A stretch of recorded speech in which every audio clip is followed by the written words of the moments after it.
Here we are, guys, episode 6 of the Renegade Industrial Project Bike with Smoke Garage. So far, we've done the tear down, we've done the front guard, exhaust, we've done the foot pegs, we've done the subframe. I think that's about it. Today, we're going to try and get a bit more work done on the subframe. Hopefully get some lights in the situation, some wiring done, and a few other cosmetic things. So let's get into it. I just keep polishing stuff. It's got a halo on it. So standard driving light is the two middle ones and the halo, and then it's on high beam is these two here. Standard little single turn. So the front ones are just a amber light for indication, and the rear ones, amber, stop, and parker light, all 3 in 1. And then we've just put an additional little LED on the back here as well, so we'll actually get them all working the same. So it gives it all the 2 ambers for the indication and brake and tail light on the back as well. this conical piece here, did that come with it, or did you guys fabricate that? No, we fabricated that up. And we've just put a primer coat on the raw metal. This actually just stops it from going a little bit rusty just before prep, so before it goes off the paint. And the seat pan goes on, obviously we put the tank back on to line everything up. Yeah. Slot this bad boy on?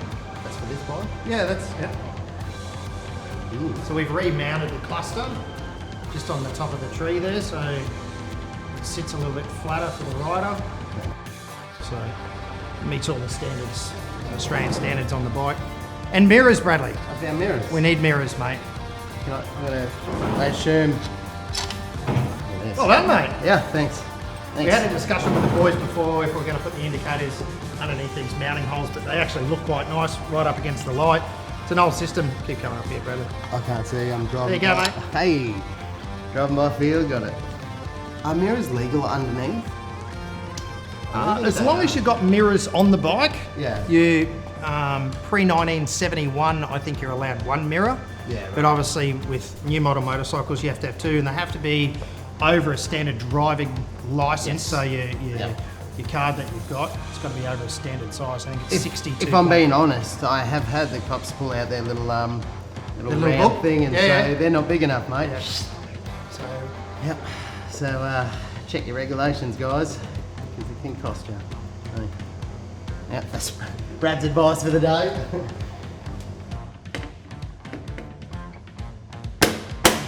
look, I'd say probably 90% of the fabrication's been done. Obviously, tank's been done, rear section's been done, lighting's on. Obviously, we don't get to wire it up until the paint goes back on. Front headlights on, indicators, guard, exhaust is done. Obviously, the mid-mounted controls. We've still got our tyre letters to do. Yeah, and some fuel, Bradley. Hey, what's this? That's new. You like that? Yeah. Reservoir. The reservoir.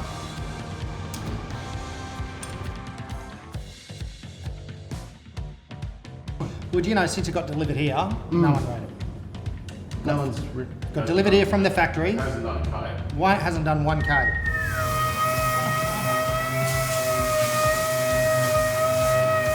I did notice there's no longer the old badge mounts. Yep, they're all gone. So it's all just. Yep, so what we did, we started off by stripping it and then pulling all the dints, all the big dints out of it. So this is just a light coat. When you say pulling the dents, Yeah, how did you actually pull them back outwards? use a dint puller Yeah, right. to pull them out. Yeah, there you go.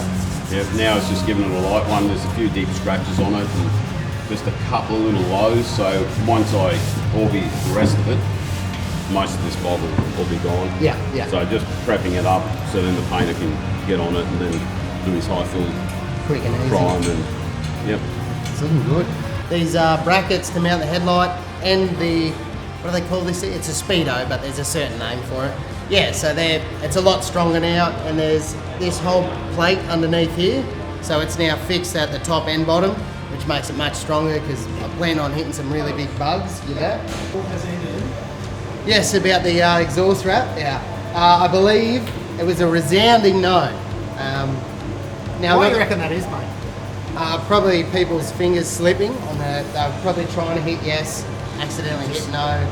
But you realise what's going to happen if it's not going to be wrapped, it'll look similar to what we're looking at. Yeah, so the stainless, once it reaches a certain temperature, changes colour. So that's, you know, you can't complain with a look like that. And to be honest, I didn't really want it. I didn't want to get itchy. I was hoping one of the other blokes would do it. So I'm not super disappointed.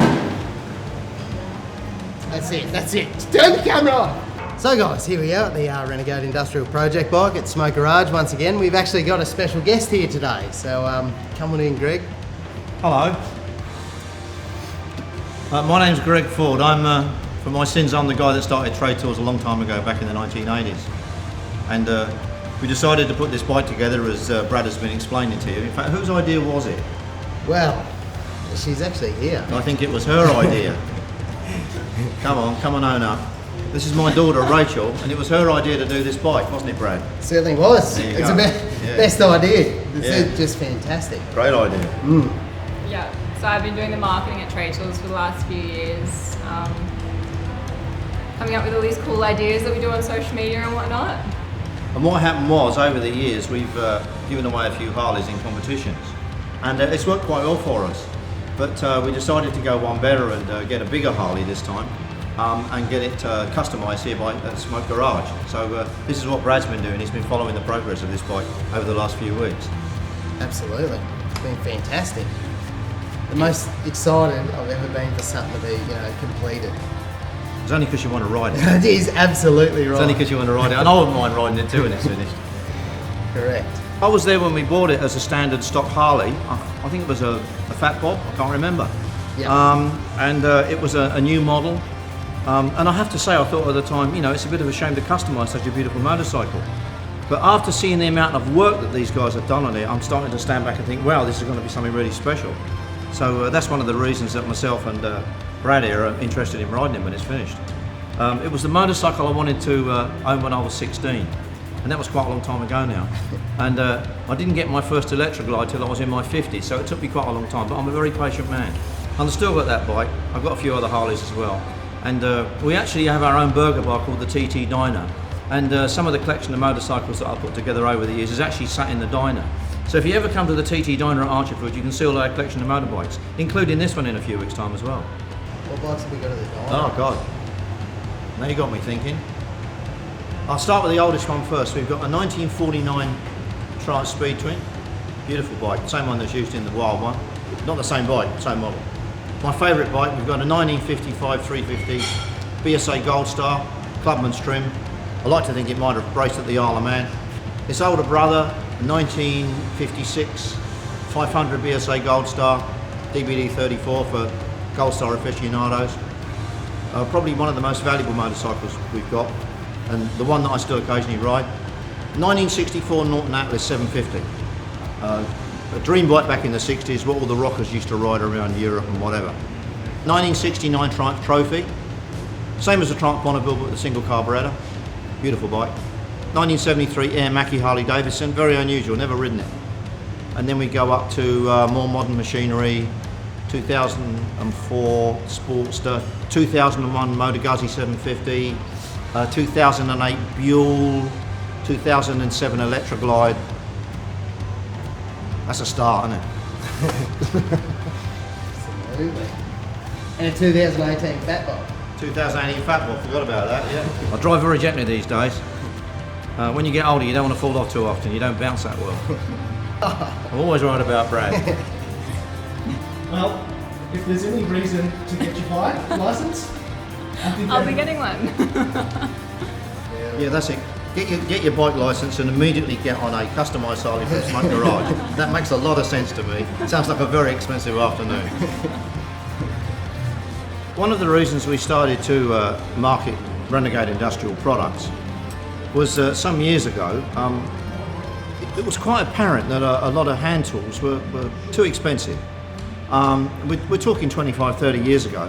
And when you went to Europe, or especially when you went to the US, you were buying hand tools at kind of half the price that they were available for in Australia. Or it seemed that way at the time anyway.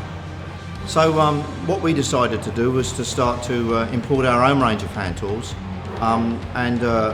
Many TradeTools customers over the years have bought a lot of Force hand tools. And we are the Australian agent for Force. And I'd stand by that product any day. It's a product that we've imported since the 1990s. It comes with a lifetime warranty. And it is a third to half of the price of just about anything else that's of equivalent quality. The same with Renegade Industrial. This is our brand. We brought it in because we're the direct importers. So when you buy Renegade Industrial, when you buy it from TradeTools, you're actually buying it from the importer. It represents fantastic value. We stand by this product. It's got a lifetime warranty. There are a few products with Renegade Industrial on the brand itself that we actually manufacture. We have a compressor manufacturing facility on the Gold Coast, and we've actually been making air compressors in Brisbane or on the Gold Coast. 35 years. I've still got the first compressor that we made as a Renegade Industrial. And so, when you buy a Renegade Industrial air compressor, and the Australian-made variety, because we also import some as well, we actually make them ourselves. They're made in our factory. We're proud of that. The one thing I can say, this is the first time I've seen this motorcycle stripped down and being customised. I've only ever seen it when we bought it from the dealer, and it was in its standard form. I'm amazed at the amount of customised work that's on this bike. The way that the foot pegs are done, there's work all over it that's been customised here at Smoke Garage. They've done a fantastic job, I have to say. So this is really going to be a one-off motorcycle when it's finished, as all of their motorcycles seem to be. And they do a fantastic job. They've done a great job on this one. I'm very impressed. A few people ask me about TradeTools. It's a bit of an unusual business. What can I tell you about it? We started it all those years ago. Originally I was in business with my father, he's long past, but we opened a shop, and then we made a little bit of money, and we opened a second shop. And then I realised that we should really own our own premises. And back then premises were reasonably cheap, so we bought our first premises. And then we opened another store, and we bought another premises, and it just kept going. Every few years we bought another premises. So we own all these premises. You go to a TradeTools store, and in the majority of cases, you're in a building that's belonged to TradeTools. And that's one of the reasons that we can be as competitive as we are, and we can pay proper wages. You get proper qualified tradesmen working in our stores. We don't pay any rent. And it's a very old-fashioned, I call it the Flintstone economics of TradeTools. It's like hundreds of years old. You expand by buying buildings, and you put your friends in, and you give them a job, and then you move on somewhere else. And now we've got stores between Tweed and Cairns, and plenty in between. And it's a very old-fashioned formula, but it works. And I'm actually quite proud of that, We own most of our buildings. Most of our staff seem to stay. And the whole thing seems to work. We've been doing it a long time, and I hope to be doing it for a lot longer yet. So guys, a bit of a different episode today. You got to meet Greg and sort of get a feel of who he is and why we're doing this project. And we're on the home stretch now. Just got to upholster the seat still. We have to wire up all the electronics, and then we're off to paint. So that's all the front guard, this whole section, the airbox that's still got to get fabricated still, and then it's all going to paint. And they're getting, I think there's going to be some cool oranges and reds flick through it. So we're not sure yet, but we're excited. So until the next episode, guys, remember to follow us on the socials and keep up with the episodes. Alright guys, if you like this video, be sure to hit like and subscribe, and leave any questions in the comment section below.